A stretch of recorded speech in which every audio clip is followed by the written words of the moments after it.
नमस्कार दोस्तों, मैं सर्वेश यादव। यह घटना अभी से करीब 100 साल पहले की है। 30 जनवरी साल 1925 को अमेरिका के केंटक स्टेट में एक केव एक्सप्लोरर फ्लायड कॉलिंस एक केव को एक्सप्लोर करने के लिए उसमें घुसता है। इस केव का रास्ता इतना छोटा है कि इस केव में जो भी इंसान घुसता है वो क्राउल करके ही आगे बढ़ता है। इस केव में अंधेरा भी है, जिसकी वजह से फ्लायड अपने साथ एक लालटेन लेकर आगे बढ़ता है। आगे बढ़ते बढ़ते फ्लायड ऐसे पॉइंट पर पहुंचता है जिसको पार करना किसी के बस की बात नहीं है। यहाँ पर रास्ता इतना सकरा है कि इसमें घुसना आसान नहीं है, जिसकी वजह से इस केव में जो लोग भी आते हैं वे लोग यहीं से रिटर्न हो जाते हैं, जिसकी वजह से इस पॉइंट का नाम टर्न अराउंड रख दिया। केव में आगे जाने के लिए किसी को भी इस 9 इंच के स्क्वीज होल को पार करना था। फ्लायड इस केव के आखिरी छोर तक जाना चाहता था, जिसकी वजह से फ्लायड इस छोटे से होल में रेंगते हुए प्रवेश करता है और पीठ के बल धीरे धीरे आगे बढ़ता चला जाता है। केव का आगे रास्ता थोड़ा सा चौड़ा था। अब फ्लायड धीरे धीरे आगे बढ़ता जाता है और अंत में ये क्रिस्टल चेंबर तक पहुंच जाता है।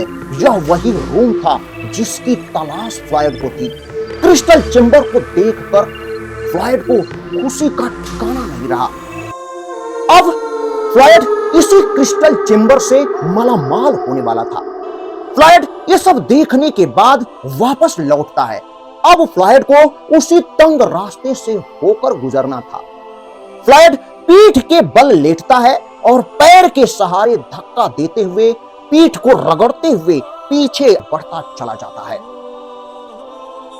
कुछ आगे ही बढ़ता है, तब तक अचानक उसके हाथ से लालटेन छूट जाती है और गिरकर फूट जाती है। पूरी केव में अंधेरा हो जाता है। फ्लायड इस समय जमीन से 55 फीट नीचे सुनसान सुरंग में मौत से खेल रहा था। पैर से आगे बढ़ते हुए अचानक उसका पैर ऊपर की ओर एक चट्टान से लग जाता है और एक छोटी सी चट्टान नीचे गिरती है और फ्लायड के पैर को दबा देती है और दबाते हुए उस छोटे से होल में इस तरीके से फिट हो जाती है कि लाख कोशिश करने के बाद फ्लायड अपने पैर को चट्टान से निकाल नहीं पा रहा था। फ्लायड्स द्वारा किए जा रहे सारे प्रयास विफल हो जा रहे थे। अब हार मानकर फ्लायड्स मदद के लिए चिल्लाता है, लेकिन उसकी आवाज जमीन की इतनी गहराई से ऊपर जमीन तक पहुंच ही नहीं पा रही थी। फ्लायड्स जिस होल में फंसा था वहां से पानी रीस रहा था। यह पानी फ्लायड्स के नीचे से होकर बह रहा था। यहां से अंधेरी सुनसान गुफा में फ्लायड कॉलिंस की जिंदगी और मौत के बीच जंग शुरू हो जाती है। फ्लायड कॉलिंस के साथ आगे क्या क्या होता है यह जानकर आपकी रूह कांप जाएगी। 1920 के दशक में अमेरिका में धरती के नीचे सुरंग ढूंढने का मानो एक ट्रेंड चला था। वहां के लोग अपने अपने खेतों की खुदाई करके सुरंग ढूंढते थे। जिसके खेत के नीचे सुरंग मिल जाती थी मानो उसकी चांदी हो जाती थी। उसकी सुरंग की जगह एक टूरिस्ट प्लेस हो जाता था।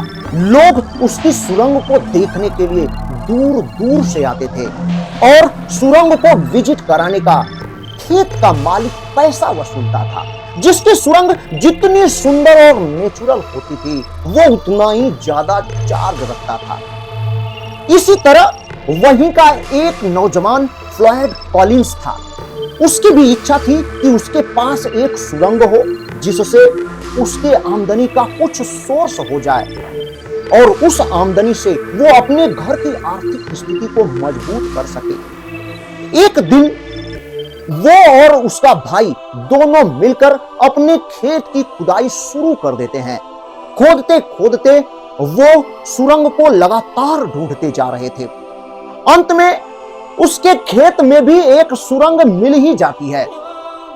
अब वो अपनी सुरंग का प्रचार करता है ताकि लोग आए और उसकी सुरंग को भी विजिट करें और उसकी आमदनी वहां से हो।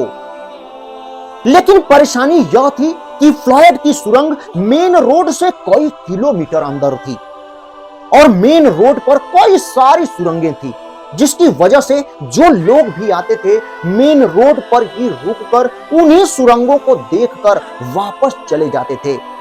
फ्लॉयड की सुरंग तक तो कोई पहुंचता ही नहीं था, जिसकी वजह से परेशान होकर फ्लॉयड एक आइडिया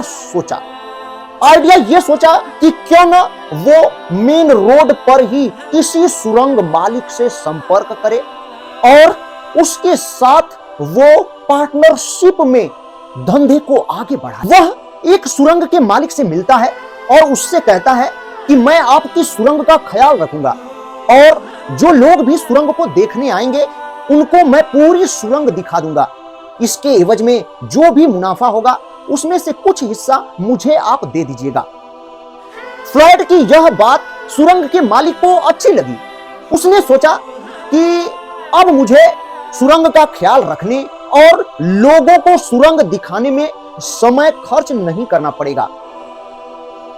अब फ्लॉयड सुरंग के मालिक से कहता है कि सबसे पहले तो मुझे पूरी सुरंग देखनी होगी कि कौन चीज कहां पर है, ताकि मैं लोगों को अच्छे तरीके से पूरी सुरंग को दिखा सकूं। सुरंग के मालिक और फ्लॉयड दोनों को यह अच्छे से मालूम था कि इस सुरंग में लास्ट में एक टर्न अराउंड रूम है जहां से आगे कोई नहीं जाता। उस समय लोग ज्यादा क्रिस्टल केव को देखने के लिए आतुर थे। क्रिस्टल केव लाइमस्टोन की बनी होती थी। इस तरीके की केव को बनने में हजारों साल लग जाते थे। क्रिस्टल केव देखने में काफी अट्रैक्टिव होती थी, चमकती हुई नजर आती थी। अब फ्लॉयड अपनी लालटेन को उठाता है और पूरी केव को एक्सप्लोर करने के लिए निकल पड़ता है। उसको क्या पता था कि जहां वो जा रहा है वहां पर उसे अपने जीवन की सबसे खतरनाक लड़ाई लड़नी है। जैसा कि अभी मैंने बताया आपको कि वापस लौटते समय फ्लॉयड का पैर उस छोटे से होल में एक चट्टान के नीचे दब चुका था और फ्लॉयड उस सुनसान अंधेरी सुरंग में सहायता के लिए जोर जोर से चिल्ला रहा था। अब फ्लॉयड के घुसने के ठीक अगले दिन सुरंग का मालिक अपने बेटे के साथ सुरंग के पास पहुंचता है। सुरंग के ठीक मुहाने पर एक कोट और टोपी लटकी थी, जिसे सुरंग के मालिक का बेटा अपने पिता को दिखाता है। उसके पिता यानी कि सुरंग का मालिक यह समझ जाता है कि फ्लॉयड इस सुरंग के अंदर गया हुआ है। कुछ घंटों के इंतजार के बाद भी जब फ्लॉयड सुरंग के बाहर नहीं आता है तो सुरंग का मालिक अपने बेटे के साथ उस सुरंग में प्रवेश करता है।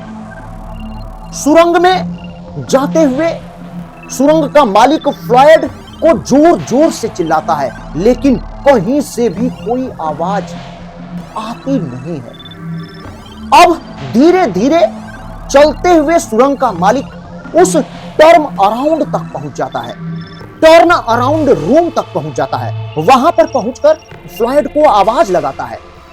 अब उधर उस छोटे से होल से फ्लॉयड की दर्द भरी आवाज सुनाई देती है। यह देखकर सुरंग का मालिक चौंक जाता है और इस फ्लॉयड की घटना को फ्लॉयड की फैमिली तक पहुंचाता है। अब फ्लॉयड का भाई होमर उस केव तक पहुंचता है और केव के अंदर घुसता है और घुसते हुए वो उस तंग होल तक पहुंचता है और उस तंग होल में भी प्रवेश करता है। किसी तरह आगे बढ़ने में कई घंटे गुजर गए। किसी तरीके से होमर फ्लॉयड के पास पहुंचता है। फ्लॉयड को खाने के लिए सैंडविच और कॉफी देता है। होमर पूरी स्थिति का जायजा लेता है और ये प्लान सोचता है कि आखिर फ्लॉयड को किस तरीके से यहां से बाहर लाया जाए। होमर के दिमाग में एक प्लान आता है कि क्यों ना इस छोटे से होल के मुहाने को चौड़ा करके फ्लॉयड को बाहर निकाला जाए। अब होमर हथौड़ा और छेनी लाता है और उस छोटे से होल के मुहाने को छेनी और हथौड़े की सहायता से ठोक ठोक कर काट काट कर चौड़ा करने की कोशिश करता है। लेकिन जैसे जैसे हथौड़ा और छीन से उस मुहाने पर मारता था तो वहां पर बड़ी समस्या दिखने लग रही थी। ऐसा लग रहा था कि उस सुरंग की दीवार धंस जाएंगी। जैसे ही हथौड़े से चोट करता था तो ऐसा लगता था कि अब सुरंग ढह जाएगी। ऐसा देखकर उसको लगने लगा कि यदि यह सुरंग फंस गई तो इसमें दबकर फ्लॉयड मर जाएगा। फ्लॉयड को निकालने का यह प्लान भी फेल हो गया। अभी तक फ्लॉयड को इस सुरंग में फंसे हुए 46 घंटा गुजर चुके थे। यह सुरंग इतनी तंग थी कि फ्लॉयड इसमें करवट भी नहीं बदल पा रहा था। नीचे से पत्थर, ऊपर से पत्थर इस तरीके से धंस रहे थे। ऐसा लग रहा था मानो फ्लॉयड एक कांटे की सैया पर सोया है। यह सुरंग मेन हाईवे पर थी, जिसकी वजह से यहां पर भीड़ इकट्ठा होने लगी। फ्लॉयड की हाल को सुनकर लोग फ्लॉयड की मदद करने के लिए सुरंग में जाते थे, लेकिन उस छोटे से स्क्वीज होल को देखकर वहीं से डर के मारे वापस लौट आते थे। फ्लॉयड को अब इस छोटे से होल में फंसे हुए 71 घंटे बीत चुके थे। उस 9 इंच के स्क्वीज होल में फ्लॉयड के भाई होमर के अलावा किसी की हिम्मत नहीं कर रही थी जाने की। लेकिन एक रिपोर्टर सच में सिरफिरा था। वो फ्लॉयड का इंटरव्यू लेने के लिए इतना उतावला था कि वो उस 9 इंच के स्क्वीज होल में घुस गया और किसी तरीके से रेंगते हुए, नुकीले पत्थरों को झेलते हुए आखिर फ्लॉयड के पास पहुंच ही गया और उसका इंटरव्यू लेता है और फिर वापस किसी तरीके से उस होल से बाहर आता है और बाहर आकर तुरंत अपने न्यूज़पेपर में ये खबर छाप देता है। देखते ही देखते फ्लॉयड की ये खबर वायरल हो जाती है और इंटरनेशनल खबर बन जाती है। कुछ ही देर में वहां पर बहुत सारे लोग आ जाते हैं और सब लोग यही जानने की कोशिश करते हैं कि आखिर ये फ्लॉयड यहां से कैसे निकलेगा। अब धीरे धीरे फ्लॉयड को इस गुफा में 90 घंटे बीत चुके थे। लोग प्लान बनाते हैं कि फ्लॉयड को रस्सी से बांधकर पुली और रस्सी के माध्यम से खींचकर बाहर निकाला जाए। लोग फ्लॉयड के शरीर में रस्सी बांधते हैं और पुली के माध्यम से खींचना शुरू करते हैं। रस्सी फ्लॉयड को एक तरफ खींच रही थी, दूसरी तरफ चट्टान फ्लॉयड के पैर को छोड़ने का नाम नहीं ले रही थी। दर्द के मारे फ्लॉयड चिल्ला रहा था और अपने भाई से कहता है कि खींचना बंद करो, नहीं तो हम बीच से फटकर 2 टुकड़े में बट जाएंगे। और फ्लॉयड को बाहर निकालने का यह प्लान भी नाकाम हो जाता है। अभी तक फ्लॉयड को उस सुरंग में फंसे हुए 100 घंटे से भी ज्यादा हो चुके थे। धीरे धीरे उस सुरंग के ऊपर 10,000 से ज्यादा लोगों की भीड़ इकट्ठा हो चुकी थी। ऐसा लग रहा था मानो वहां पर कोई मेला लगा हो। सुरंग में बहुत ज्यादा ठंड थी। ठंड से बचाने के लिए फ्लॉयड के सिर के ऊपर एक गर्म बल्ब जला दिया गया था।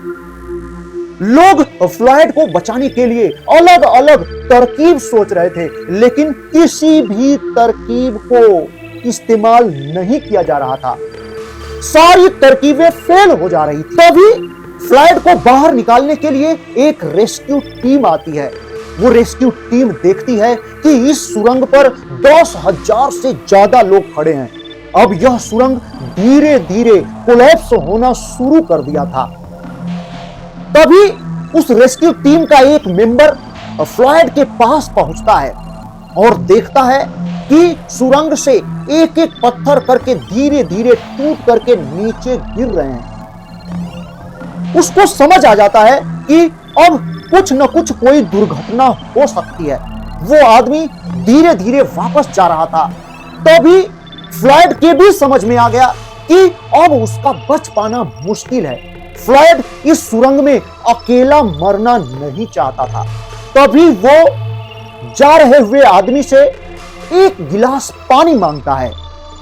तभी वो आदमी भी समझ जाता है कि पानी तो फ्लॉयड के नीचे से ही गुजर रहा है और अब तक इतने दिनों तक फ्लॉयड उसी पानी को पीकर जिंदा रहा। तो अब वो मुझसे क्यों पानी मांग रहा है। उसके समझ में आ जाता है कि ये मेरे साथ कोई चाल चल रहा है, मुझे भी इसके अंदर फंसाना चाह रहा है। अब वो आदमी तेजी से सुरंग से बाहर भागता है। तभी अचानक उस छोटे से स्क्वीज होल पर सुरंग फंस जाती है और उसका रास्ता बंद हो जाता है। अब फ्लॉयड के पास आने जाने का कोई रास्ता ही नहीं बचता है। अब फ्लॉयड को बचाने के लिए एक नया प्लान बनाया गया। प्लान यह था कि जमीन से फ्लॉयड तक खुदाई करके रास्ता बनाया जाएगा। अब यहां पर रास्ता बनाने के लिए दो उपाय थे। पहला उपाय था कि मशीन से खुदाई करके फ्लॉयड तक रास्ता बनाया जाए, लेकिन यह काम तो जल्दी हो जाएगा। लेकिन यहां पर डर यह था कि मशीन के वाइब्रेशन से ऐसा न हो कि पूरी सुरंग ही फ्लॉयड के ऊपर कोलैप्स कर जाए। तभी दूसरे प्लान के बारे में सोचा गया। वो ये था कि हाथ से खुदाई करके फ्लॉयड तक रास्ता बनाया जाएगा, लेकिन इसमें समय ज्यादा लगेगा। काफी सोच विचार के बाद दूसरे प्लान को ही, दूसरे उपाय को ही आगे बढ़ाया गया। और इस हाथ से खुदाई में यह अनुमान लगाया जा रहा था कि 30 घंटों की खुदाई के बाद हम लोग फ्लॉयड तक पहुंच जाएंगे। इसी बीच फ्लॉयड के वाल्व का जो वायर था, वहां पर एक रेडियो एम्पलीफायर लगा दिया गया था। वो रेडियो एम्पलीफायर जब जब फ्लॉयड सांस ले रहा था तो वहां पर फ्लक्चुएशंस मिल रही थी, यानी रेडियो एम्पलीफायर फ्लक्चुएट कर रहा था, जिससे यह साबित हो रहा था कि फ्लॉयड अभी जिंदा है। फ्लॉयड तक पहुंचने के लिए सुरंग खोदते खोदते अनुमान के समय से ज्यादा समय लगता जा रहा था। फ्लॉयड को इस सुरंग में फंसे हुए 220 घंटे गुजर चुके थे। जो सुरंग 30 घंटे में खोदी जानी चाहिए थी, अभी तक खोदते खोदते 140 घंटे गुजर चुके थे, लेकिन अभी भी वो सुरंग पूरी खोदी नहीं गई थी। 15 दिन गुजर गए। फ्लॉयड की भूख से हालत खराब हो चुकी थी। वो जिंदगी और मौत के बीच जूझ रहा था। तभी अचानक एक और दुर्घटना हो जाती है कि जो बल्ब फ्लॉयड के पास जल रहा था, वो बल्ब बुझ जाता है, जिससे ऊपर जो रेडियो एम्पलीफायर लगा था, जिसके फ्लक्चुएशन से यह पता चल रहा था कि नहीं फ्लॉयड जिंदा है, वो भी आस अब खत्म हो गई। यानी ऊपर से कुछ भी पता नहीं है कि फ्लॉयड अभी जिंदा है या मर गया। फाइनली 18वें दिन वो खुदाई वाली सुरंग फ्लॉयड तक पहुंच जाती है और अब फ्लॉयड का भाई होमर फ्लॉयड को लेने के लिए फ्लॉयड के पास जाता है। लेकिन जैसे ही होमर फ्लॉयड के पास पहुंचता है तो देखता है कि उसका भाई फ्लॉयड अब इस दुनिया में नहीं रहा। फ्लॉयड मर चुका था। फ्लॉयड जिंदगी की लड़ाई में हार गया। जिस चट्टान ने फ्लॉयड के पैर को दबाया था, उस चट्टान का वजन मात्र 27 किलोग्राम था, और वो भी जिस चट्टान को लोग समझ रहे थे कि ये पत्थर की चट्टान है, वो तो मिट्टी की एक चट्टान थी। अब आप समझ सकते हैं कि वो होल कितना सकरा था। इस मिट्टी की चट्टान को फ्लॉयड का पैर ना ही हिला सका, ना ही तोड़ सका। मानो यह चट्टान फ्लॉयड का ही इस सुरंग में इंतजार कर रही थी। दोस्तों, इस तरीके से ये दर्दनाक वीडियो यहीं पर समाप्त होता है। हमें उम्मीद है कि ये मेरा वीडियो आपको बहुत बहुत ज्यादा पसंद आया होगा। यदि मेरा वीडियो आपको पसंद आया तो मेरे वीडियो को लाइक करें, इस मेरे चैनल को सब्सक्राइब करें। पूरा वीडियो देखने के लिए आपको बहुत बहुत दिल से धन्यवाद। आप सभी लोगों को मेरा प्रणाम, नमस्कार। मैं सर्वेश यादव।